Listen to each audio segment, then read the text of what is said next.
Buongiorno ragazzi e ben ritrovati. Io sono Plak e oggi ci divertiamo un po' e proviamo a vedere, dati alla mano, quanto costa comprare Bitcoin sulle varie piattaforme.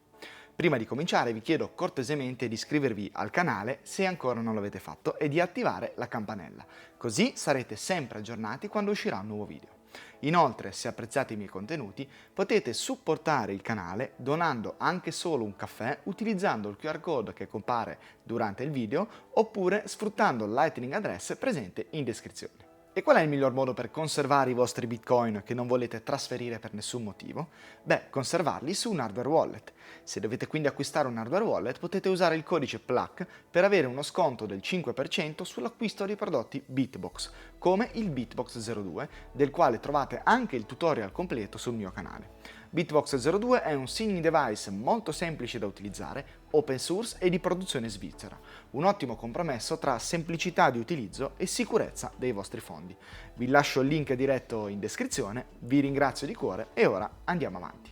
Personalmente cerco di far conoscere servizi alternativi per acquistare Bitcoin che abbiano caratteristiche migliori rispetto ai classici exchange centralizzati, che, come sappiamo, richiedono una valanga di documenti e non ti danno il possesso dei fondi finché non li prelevi.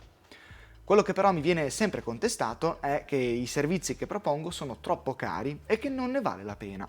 Ora, io posso capire che se a uno non interessa il fatto di dover dare tutti i documenti personali ad un exchange e non ha paura che i fondi vengano trattenuti per qualsiasi motivo, questo discorso può avere un senso. Ma se pensiamo solo al fatto che chi compra Bitcoin è perché vuole averne la piena proprietà, questo discorso non regge, a meno che non li acquisti e li prelevi subito.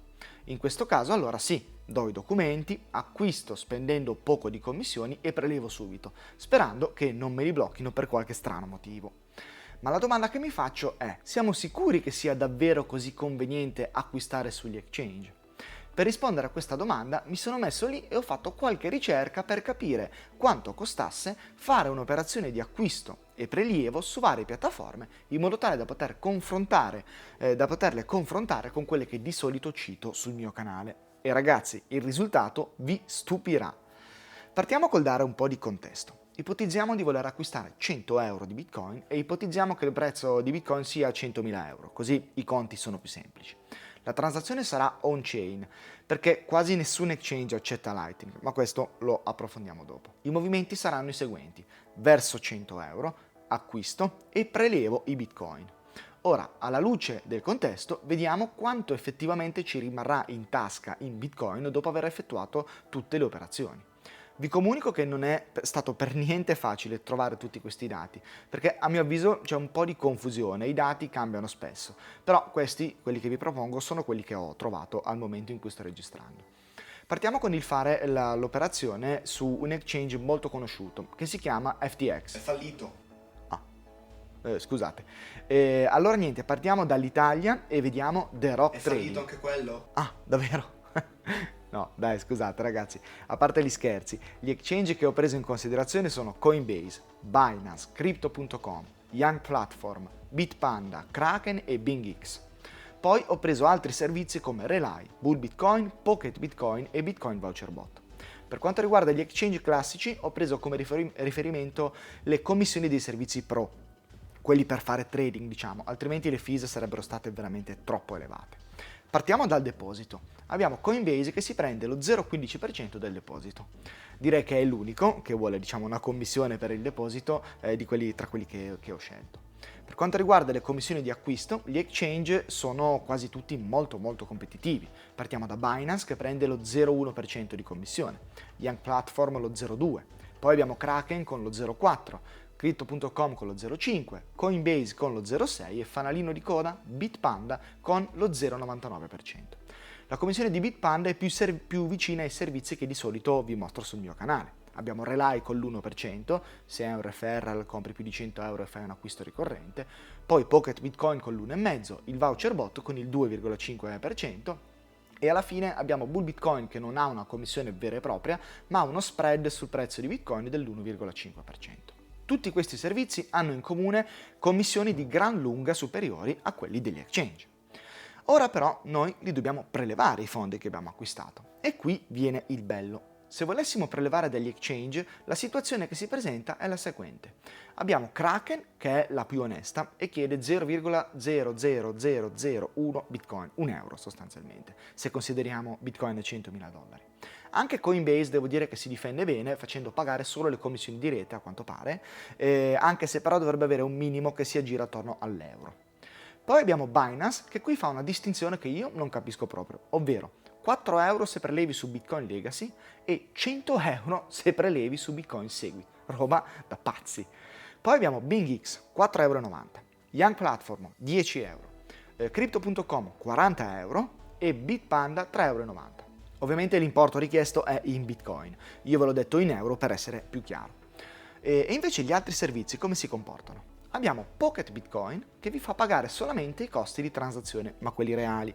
Anzi, un po' meno perché fanno il batch delle transazioni e quindi spendete ancora meno. Però la differenza è che i fondi vi arrivano direttamente su un wallet non custodial, quindi sono già vostri, ok? Per assurdo potreste anche non fare, diciamo, il secondo trasferimento, quello dal wallet che vi dà l'applicazione a un vostro wallet esterno, e potreste addirittura farveli inviare direttamente su un wallet esterno. Relay invece si accolla i costi della transazione, quindi pagate solo la commissione di acquisto. Poi abbiamo anche il voucher bot che invece vi genera un voucher e voi dovrete fornire l'indirizzo Bitcoin per farvi mandare i fondi. Quindi anche qui arrivano direttamente su un wallet esterno e dovrete pagare le commissioni on-chain. Infine abbiamo Bull Bitcoin che invece si accolla a lui tutte le spese, quindi potrete trasferire i fondi a costo zero. Ma anche qui sarete non custodial perché i Bitcoin verranno inviati direttamente ad un vostro wallet. Prima di continuare volevo ricordarvi che anche il 2025 sarà pieno di conferenze Bitcoin in tutta Europa e la conferenza internazionale da non perdere è il BTC Prague 2025 che si svolgerà a breve, ragazzi, dal 19 al 21 giugno. La conferenza più grande d'Europa con speaker internazionali, una zona expo piena di aziende del settore e tanta gente con cui passare 2 splendide giornate. I biglietti expo sono terminati. Quindi se volete partecipare purtroppo sono rimasti solo quelli conference che però hanno un costo più elevato. Potrete utilizzare il codice PLAC per avere un 10% di sconto sul prezzo del biglietto.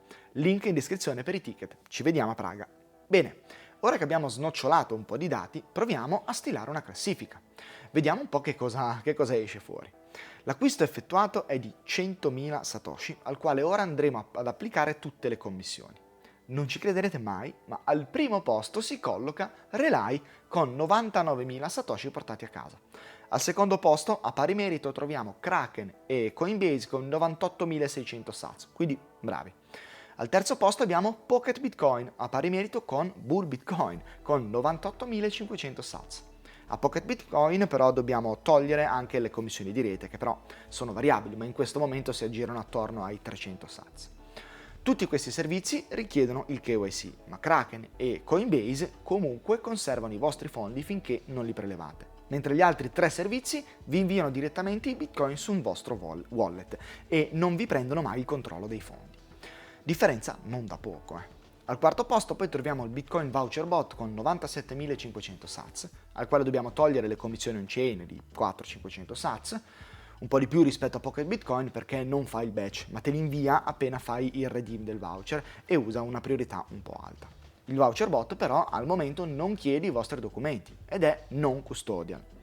Se andiamo avanti con la classifica troviamo tutti gli altri exchange che sono full KYC, custodial e in più vi fregano un sacco di sats per il prelievo. Abbiamo Binance con 95.900 sats portati a casa, poi Bitpanda e BingX con rispettivamente 95.110 sats e 95.000 sats. Poi nella parte bassa della classifica abbiamo Young Platform con 89.800 sats. Infine, ultimi in classifica, abbiamo le 2 vergogne, al limite del furto, che sono Crypto.com con 59.500 sats, cioè questi prendono 40 euro per il prelievo, 40.000 sats. E poi abbiamo un altro scempio che non ho neanche capito, credo sia un errore, cioè almeno lo spero. Anzi ragazzi scrivetemelo voi nei commenti se qualcuno usa Binance perché non ho proprio capito questa differenza. Comunque Binance per un prelievo su Bitcoin indirizzo Segwit si prende 100.000 sats. Quindi il totale prelevato sarebbe 0, ok? Cioè infatti non potete neanche prelevarli i 100 euro acquistati perché il minimo di prelievo è più alto. Insomma, questi exchange tanto convenienti in realtà sono un disastro, a numeri alla mano. In più hanno tutti i vostri dati e hanno anche i vostri fondi. Cioè, io sinceramente non ci penserei neanche ad usarli, ma ovviamente voi siete liberi di fare quello che volete. Prima di concludere però mi sento solo di dare una sorta di nota di merito a Kraken, che si è rivelato essere il più competitivo e oltretutto permette anche l'utilizzo di Lightning con i prelievi a costo zero. Questo va detto. Anche Binance permette il prelievo tramite Lightning ma chiede comunque 100 Sats, come Coinbase che però chiede lo 0,1% dell'importo trasferito. Però era giusto dirlo perché questi sono gli unici 3 exchange di quelli che abbiamo visto oggi che hanno anche Lightning. E questa, a mio avviso, è un'altra cosa vergognosa, ma evidentemente gli exchange vogliono tenersi ben stretti i guadagni sui prelievi e sono più impegnati a listare l'ultima shitcoin appena uscita, che vi devo dire ragazzi.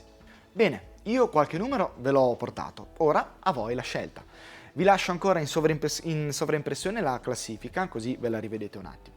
I servizi alternativi, anche se più cari a livello di commissioni, rimangono più competitivi quando si parla di self-custody.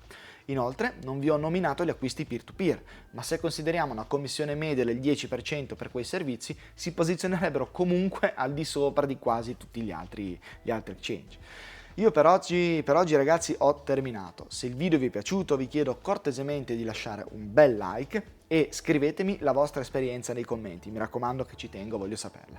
Noi ci vediamo in un prossimo video. Ciao!